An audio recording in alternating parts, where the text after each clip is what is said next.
ఈ వీడియో నీకు నచ్చినట్టయితే నీ ఫ్రెండ్స్ అందరికి దీన్ని షేర్ చేయి. నోట్, నేను ఎప్పుడు నన్ను ఫాలో అవ్వు అని అడగను. నేను చెప్పిన వీడియోని షేర్ చేయ 10 మందికి అడుగుతాను. ఎందుకు అంటే శంకరుడు నాతో పలికించే వాక్కు 10 మందికి చేరాలి. వాళ్ళ లైఫ్ షేప్ అయ్యే ప్రాసెస్ లో నువ్వు నేను వాళ్ళకి హెల్ప్ అవ్వాలి. కాబట్టి నువ్వు ఎప్పుడైనా గమనించావా, మామూలు మనుషుల కన్నా సన్యాసులు, ఋషులు, సాధువులు ఎక్కువ ఆయుర్దాయం కలిగి ఉంటారు. ఎక్కువ హెల్దీగా, మనకన్నా ఎక్కువ వాళ్ళు బతుకుతారు. ఎందుకు? Because they don't take unnecessary shit to the brain. What is that unnecessary shit? The unnecessary shit caused by all the human relations. Yes, ఏదైతే కేవోస్ ఉంటుందో ఆ కేవోస్ హ్యూమన్ రిలేషన్ వల్ల క్రియేట్ అవుతుందో వాటిని వాళ్ళు బ్రెయిన్ కి తీసుకోరు. సన్యాసులు ఏంటి, they were detached from everything. Okay, అన్నిటి నుంచి డిటాచ్ అయిపోతారు, అన్ని రిలేషన్స్ నుంచి. అందుకే నీకు ఒక విషయం చెప్తాను విను. నువ్వు పడే ప్రతి బాధకి 3 కారణాలు ఉంటాయి. ఏంటంటే చదివిన చదువుకి తగ్గ జాబ్ చేయట్లేదనో, నువ్వు లేకపోతే కెరియర్ లో ఏమి పీక్ పడవట్లేదనో, పేరెంట్స్ పెట్టే ప్రెషర్, వాళ్ళనే మాటల నుంచి చాలా బాధ జనరేట్ అవుతుంది. లేకపోతే నువ్వు సంపాదిస్తున్న డబ్బులు చాలట్లేదనో, లేకపోతే నువ్వు చేసుకున్న అమ్మాయి తన ఎక్స్పెక్టేషన్స్ కి నువ్వు లివ్ అవ్వట్లేదనో నీ పెళ్ళ నుంచి నీకు వస్తుంది ఆ ప్రెషర్. లేదా నీ పిల్లల నుంచి, నీ స్నేహితుల నుంచి, లేకపోతే ఈ చుట్టుపక్కల సమాజం నుంచి, రకరకాల థింగ్స్ వల్ల వాళ్ళు నిన్ను ఏదో ఒక మాటనో లేకపోతే ఏదో ఒక అవమానం చేసో నిన్ను సప్రెస్ అండ్ పిన్ డౌన్ చేస్తారు. సో వీళ్ళందరికీ వాళ్ళు నీ మీద పెట్టుకున్న ఎక్స్పెక్టేషన్స్ కి నువ్వు రీచ్ అవ్వలేదు అని అదేదో నీ తప్పులాగా నిన్ను బోన్ లో ముద్దాయిలాగా నిలబెట్టాలని చూస్తారు.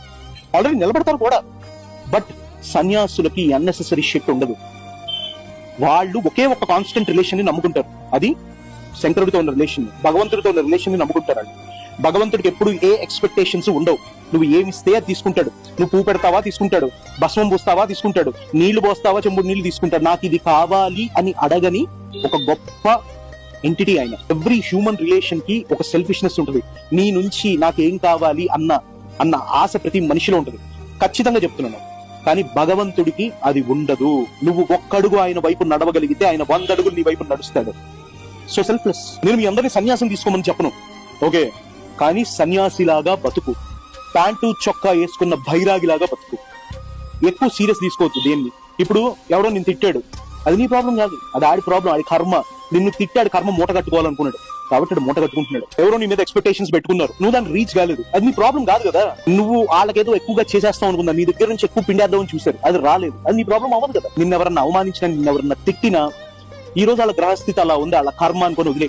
చూడు తమ్ముడా, నేను చెప్పే ఈ మాటలు పుస్తకాల్లో రాయడు. ఇది శంకరుడితో నేను చేసిన పర్సనల్ ట్రావెల్లో, అంటే ఆయన భక్తి మార్గంలో నడిచాక నాకు అర్థమైన విషయాలు. దీన్ని ఇంప్లిమెంట్ చేయి, జిందగీ చాలా బెటర్ ఉంటుంది. ఇదంతా నీకు చెప్పింది ఎవడ్రా అని ఎవడన్నా అడిగితే, కాశీ విశ్వనాథుడు కట్టుబానిస కాశీ పరశురాం చెప్పాడని చెప్పు. కాశీ పరశురాం అంటే నేను కాదు, సముద్రమంత శివ సైన్యం. నమః పార్వతీపతయే హర హర మహాదేవ శంభో శంకర.